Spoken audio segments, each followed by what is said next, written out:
Welcome to Mill History Talk, the podcast where we explore the past to better understand the profession of arms today. We dive into the campaigns, conflicts, issues, and commanders that have shaped military thinking across centuries, and why it all still matters. Whether you're an officer in training, a seasoned professional, a student of strategy, or simply curious about how history informs modern warfare, this space is for you. Our mission is simple: to foster insight, reflection, and critical thinking primarily through the lens of military history. Before we begin, a quick note. The views expressed in this podcast are of the podcast writers, hosts, and guests, and do not necessarily reflect the official policy or position of any government agency or organization. So, whether you're listening in a barracks, a lecture hall, at the gym, or in your car on the way to work, welcome. We're glad you're here. Welcome back to Mill History Talk, the podcast where history isn't dusty, it's drama, strategy, and occasionally a very expensive lesson in humility. This is episode 58, and today we're talking about Operation Iraqi Freedom and whether 2003 represents the high watermark of American conventional military dominance, before we drifted into something now called Joint All-Domain Operations, or, as the Pentagon insists we pronounce it, JADO, which sounds less like doctrine and more like someone who produces electronic music in Berlin. But here's the serious question. March 2003, shock and awe. Armored columns racing north, air dominance immediate, satellites feeding ISR in real time. It looked clean. It looked decisive. It looked almost too clean.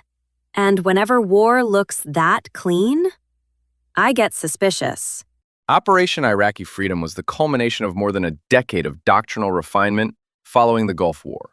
Joint integration, precision strike, synchronized maneuver, all executed with remarkable speed. Phase 3 demonstrated what we would now recognize as an early form of joint all-domain operations. Translation? It worked. And not by accident. Fifth Corps drives north, Marines advancing on parallel axes, British forces securing Basra, air and ground fully synchronized. It was the Avengers assembling, except everyone actually followed the plan. No one wandering off to do their own thing. That level of coordination reflected years of professional development and institutional learning. And this is where I quote Clausewitz, because I physically cannot stop myself. War is the realm of uncertainty. 3/4 of the factors on which action in war is based are wrapped in a fog of greater or lesser uncertainty. In 2003, that fog reduced. Not eliminated, reduced. That matters. Space-enabled communications allowed dispersed maneuver. Precision-guided munitions increased lethality. ISR platforms provided situational awareness at operational depth. It was joint warfare functioning at a very high level. And then, the thunder runs. Driving into Baghdad, not probing, driving. That is confidence in combined arms integration. That is institutional muscle memory operating flawlessly. And for a moment, just a moment, it felt unstoppable. But here's the thing about moments. They pass. Baghdad falls. And then, friction returns. Looting, insurgency, institutional collapse. Phase 3 was polished. Phase 4, less so. It turns out planning the sprint doesn't automatically prepare you for the marathon. Coalition forces were structured to defeat the Iraqi military rapidly. They were not structured for long-term stabilization operations. The institution adapted, but that adaptation shifted focus. Counterinsurgency gravity, that's what I call it. You fight what's in front of you. Patrols, IED mitigation, urban stabilization. You get very good at it. You must. But training cycles bend. Modernization dollars bend. Force structure bends. And while we were bending toward insurgency, peer competitors were watching. During this period, artillery modernization slowed. air defense capacity contracted. Large-scale maneuver integration received less emphasis. Not because we forgot how, not because anyone was incompetent, because the problem set changed. It's institutional adaptation. But adaptation has opportunity cost. You train for what you fight. And for nearly 2 decades, we fought insurgencies. All right, now we fast forward. Joint All-Domain Operations, JADO, JADO. And I know, every time the Department of Defense rebrands something, somewhere a graduate student loses confidence in language. But this shift isn't cosmetic. It's not just a new acronym with a new briefing template. It reflects a recognition that the conditions of 2003 no longer exist. Back then, the United States operated in what we politely call permissive environments. Air superiority? Assumed. Satellite communications? Assumed. Precision navigation? Assumed. Rear areas? Largely secure. Now imagine that same operational design, but with adversaries actively targeting your satellites, jamming GPS, striking logistics hubs, contesting maritime access, flooding the cyber domain. That's the environment JADO is built for.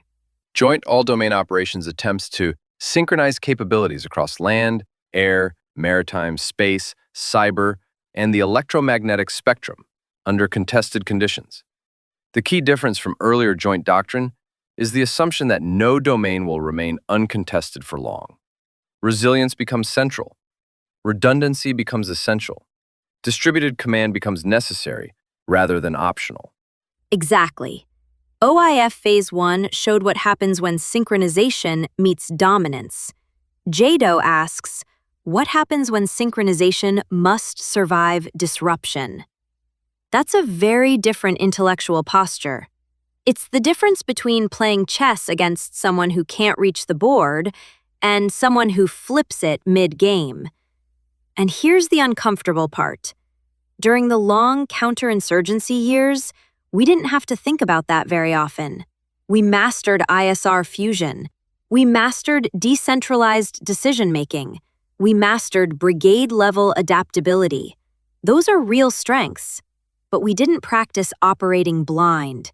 We didn't practice fighting without satellite assurance. We didn't practice rebuilding command and control after it had been degraded in real time. Peer competitors observed American operations closely. They studied the reliance on precision strike and networked command.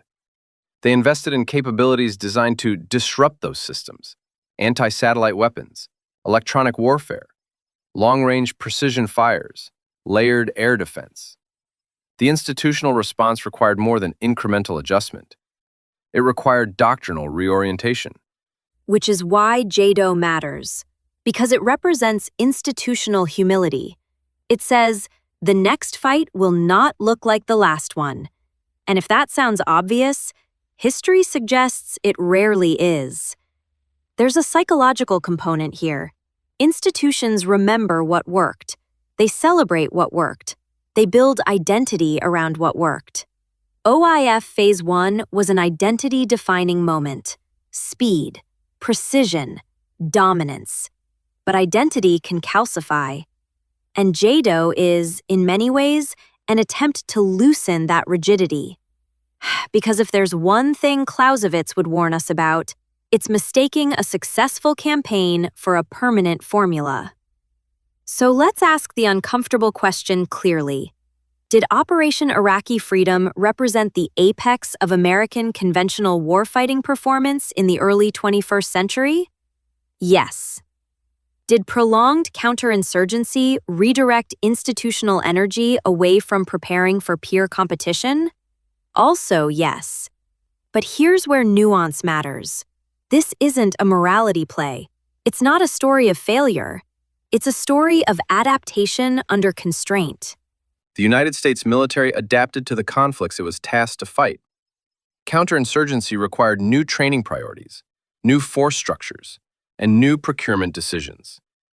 Those shifts were rational responses to operational reality. The challenge is that strategic environments evolve continuously. Preparation for one threat may generate vulnerability against another. Exactly. Adaptation is not free. It has opportunity cost. Every hour spent refining urban patrol doctrine is an hour not spent rehearsing core-level maneuver. Every dollar spent on counter-IED vehicles is a dollar not spent on integrated air defense. That doesn't make the choice wrong. It makes it consequential. And history is full of consequential trade-offs. I once lost a date explaining the Peloponnesian War too passionately, and the lesson there, aside from maybe pacing yourself socially, is that Athens adapted brilliantly to some problems and disastrously to others. Institutions rarely get to optimize for everything at once. The contemporary question is whether JADO represents successful recalibration. Are we restoring proficiency in large-scale combat operations while retaining the adaptability learned during counterinsurgency? Are we building resilience into networks that were once assumed secure? Those are open questions. And this is where Clausewitz lands the final reminder.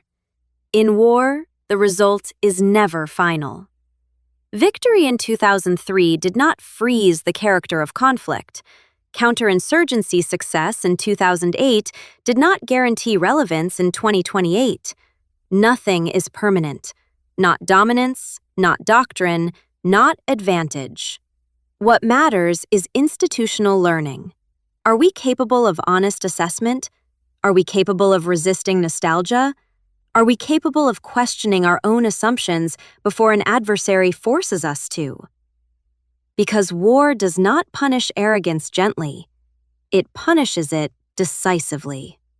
If you enjoyed this episode, follow, subscribe, and share it with someone who still says, shock and awe, with a wistful smile. History isn't dusty. It's friction. It's adaptation. And occasionally, it's JADO. We'll see you next time.